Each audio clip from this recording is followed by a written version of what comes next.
TFC spiritual ప్రేక్షకులకు స్వాగతం. ఈ వారం రాశిఫలాలు పరిశీలిద్దాం. ఓం వసుదేవసుతం దేవం కంసచాణూరమర్దనం దేవకీ పరమానందం కృష్ణం వందే జగద్గురుం. శ్రీ రాధాకృష్ణాభ్యాం నమః. కృష్ణం వందే జగద్గురుం, అర్జునం వందే జగదేక వీరం. ఈ వారములో మనకి గ్రహ స్థితిగతులను కనుక మనం చూసుకున్నట్లయితే ఏ రాశిలో ఉన్నాయో చూద్దాం. ముందుగా మనకి కుంభరాశిలో రాహు ఉన్నాడు.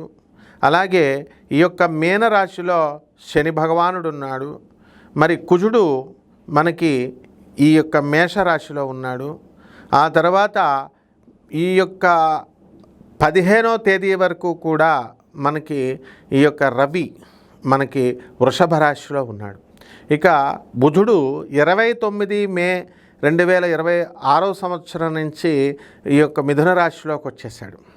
కాబట్టి ఈ జూన్ 15 తర్వాత నుంచి మనకి 2వ వారం వరకు కూడా మిథున రాశిలోకి రవి ప్రవేశం జరుగుతుంది. కాబట్టి మనము గురుడు ఆల్రెడీ మనకి ఈ యొక్క మిథున రాశిలోనే ఉన్నాడు.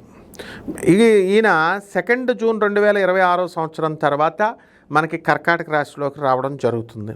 అలాగే సింహరాశిలో కేతు ఉన్నాడు. వీటిని బట్టి ద్వాదశ రాశుల వారందరికీ కూడా ఒక్కొక్క రాశి వారీగా ఎలా ఉంటుందో చూద్దాం.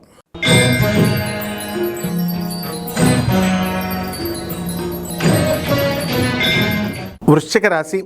ఈ వృశ్చిక రాశి వారికి అందరికీ కూడా ఒక శుభవార్త. ఈ వారం నుంచి కూడా అష్టమంలో ఉన్నటువంటి గురుగ్రహము మీకు భాగ్యంలోకి వస్తున్నాడు. దానివల్ల మీ తండ్రి గారి సంబంధమైనటువంటి ఆస్తి వ్యవహారాలన్నీ కూడా సెటిల్ అయిపోయి మీకు రావాల్సినటువంటి వాటాలన్నీ కూడా మీకు ఈ వారంలో ఆ పనులు కదలడం అనేటటువంటివి జరుగుతాయి. అయితే ఈ రాశి వారికి అందరికీ కూడా అర్ధాష్టమ రాహువు, పంచమ శని ఉన్నాడు. మరి అదేవిధంగా మరి రాజ్యస్థితిగతుడైనటువంటి కేతుగ్రహ ప్రభావం వలన మీకు వృత్తిలో కొన్ని టెన్షన్స్ ఉన్నప్పటికీ కూడా ఆ టెన్షన్స్ని అధిగమించి ఉద్యోగాలు బ్రహ్మాండంగా మీరు చేయడం అనేటటువంటిది జరుగుతుంది. అలాగే చక్కగా ఈ యొక్క అర్ధాష్టమ రాహు వల్ల అనవసరమైనటువంటి టెన్షన్స్ని మీరు పెట్టుకోవడం జరుగుతుంది. ఈ టెన్షన్స్ నుంచి మీరు బయటపడడం అనేటటువంటిది జరగాలి. ఇక విద్యార్థులను మనం తీసుకున్నప్పుడు వాళ్ళు చదువుల మీద దృష్టి పెట్టకుండా ఇతరత్ర వ్యవహారాల మీద దృష్టి పెడుతూ ఫోన్లు, లవ్ అఫైర్స్ ఇలాంటివన్నీ కూడా చేసుకుంటూ మీరు చదువులను పాడు చేసుకున్నారు ఇప్పటి వరకు. అయితే ఈ వారము 2 జూన్ 2026 సంవత్సరం నుంచి చదువు మీద మీరు దృష్టి పెట్టి బ్రహ్మాండమైనటువంటి రిజల్ట్స్ రావడానికి అవకాశాలు ఉన్నాయి. అలాగే ఎవరైతే చిట్టీపాటల వ్యాపారాలు చేస్తున్నారో అటువంటి వారందరూ కూడా మీరు సెక్యూరిటీలు పెట్టకుండా మీరు చేశారు, లాస్ అయ్యారు. అవన్నీ కూడా మళ్ళీ మీకు తిరిగి వచ్చేయడం అనేటటువంటిది జరిగింది.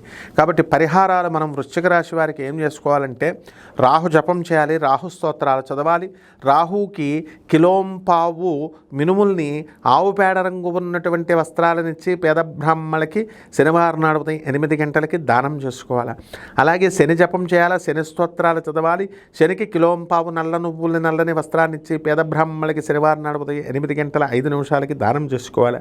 దశ మహావిద్యల్లో ఒకటైనటువంటి మహాకాళి అమ్మవారి యొక్క హోమాన్ని మీ ఇంట్లో చేసుకోవడము, లేకపోతే అమ్మవారి యొక్క మంత్రజపం చేసుకోవడం ద్వారా బ్రహ్మాండంగా ఉంటుంది. అయితే అన్నిటికంటే ముఖ్యమైనటువంటిది రావి చెట్టును మీ ఇంట్లో పెంచుకోవాలి. కుండీలో తీసుకొచ్చి తులసి మాతకి ఏ విధంగా అయితే పూజ చేస్తారో ఆ విధంగా రావి చెట్టుకు పూజ చేసి కొంచెం పెద్ద అయిన తర్వాత తీసుకెళ్ళి రోడ్డు పైన వేసి ఖాళీ రోడ్ల మీద దాన్ని నీళ్లు పోసి బ్రతికించాలి. మీరు అది వంశం పెరిగే కొద్దీ, అది చెట్టు పెరిగే కొద్దీ మీ వంశం కూడా దినదినాభివృద్ధి అవుతుంది. శుభమస్తు.